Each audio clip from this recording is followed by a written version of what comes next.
It is estimated that almost 50,000 homes are currently being lived in illegally. That's 1 in every 100 housing association and council homes across England.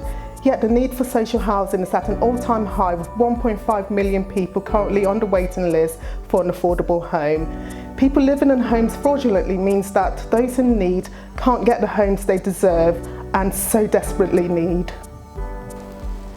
Temporary accommodation for homeless families costs councils around £18,000 per family per year. This means tenancy fraud is contributing to nearly £1 billion worth of public spending every year.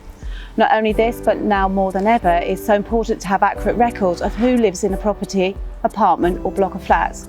If a disaster such as a fire ever did occur in a fraudulent let property, there would be no way of knowing who has been living there and who is in need of help.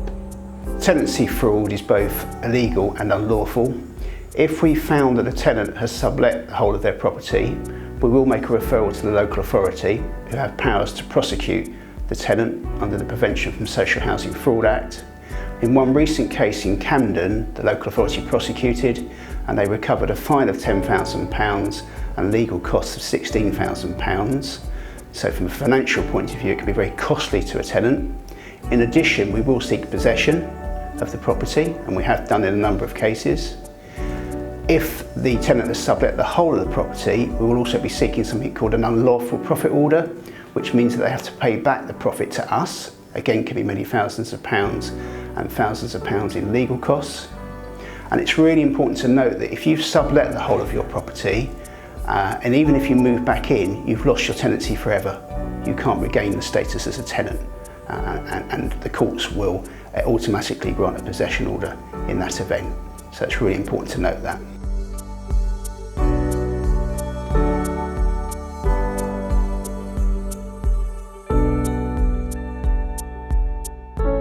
Forms of tenancy fraud include unlawful subletting, which is when a tenant rents out their home without our permission or knowledge.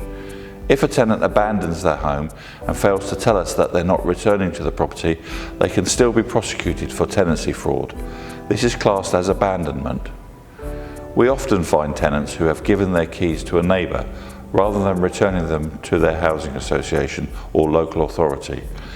It's important to understand that doing this is still classed as abandonment, and the tenant leaving the keys behind can still be prosecuted. If a tenant dies and a friend or family member then decides to live in the property or succeed the tenancy despite not being entitled to do so, they are committing tenancy fraud. This type of fraud is classified as wrongly claimed succession. Other forms of tenancy fraud include false right to buy or right to acquire, which is when a tenant makes a right to buy or right to acquire application and gives false information to try to secure a home. Obtaining housing by deception involves using false information to gain a social housing property. For example, not telling the landlord that they are renting another council or housing association property, or giving false information about who lives with them.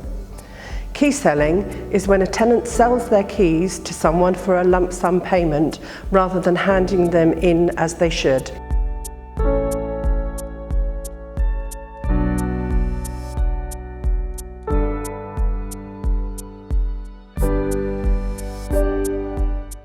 We want to encourage anybody who is illegally living in their home to come forward, but we also need everyone else to be mindful of the issue too.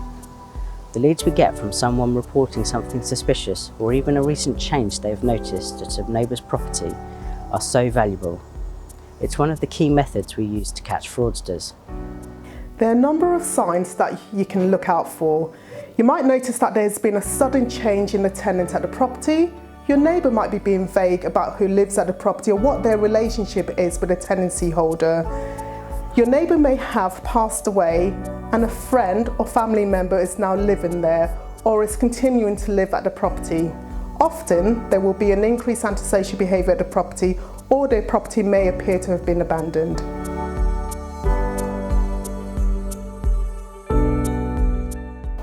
If you think you might be unlawfully occupying your home or a victim of subletting, contact the housing association or council that owns the property. They will be able to discuss the next steps with you. If you believe a neighbour or someone in your community is committing tenancy fraud, please contact your housing association or local council. We really do appreciate every piece of information we receive. Your identity or detail will not be passed on or made known to the possible perpetrator. Together, we can stop tenancy fraud.